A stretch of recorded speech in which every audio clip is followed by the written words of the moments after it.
2রা October conference ফজিলাত থেকে বলছি শহীদুল আলম। আমরা গতকালকে ঝড়ের ভেতর দিয়ে গিয়েছিলাম, কিন্তু এখন ঝড় কমেছে। ক্যাপ্টেন দ্রুত জাহাজ এগিয়ে নিয়ে যাচ্ছিলেন ঝড়ের আগে যাওয়ার জন্য। আমরা সুবুদ ফটিরার শেষ অংশে, এর আগের ফ্লোটিলাগুলি ইতিমধ্যেই গাজার কাছে চলে গেছে। সামনে যেগুলি ছিল সেগুলিকে গতরাতে ইসরায়েলি হানাদাররা আক্রমণ করেছিল, কিন্তু আমরা এখনো সেই জায়গায় পৌঁছাইনি।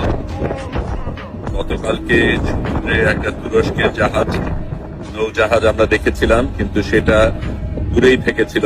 আজকে কারা আমরা জানি না, কিন্তু আমরা ক্রমশ কাছে যাচ্ছি। আমরা অবশ্যই সেখানে পৌঁছবো এবং ইসরায়েলের আক্রমণের কারণে আমরা কোনোভাবেই পেছনে যাব না।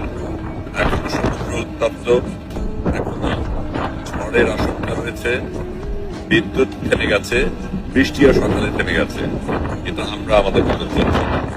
শহীদুল আলম বলছি, রাজার পথে।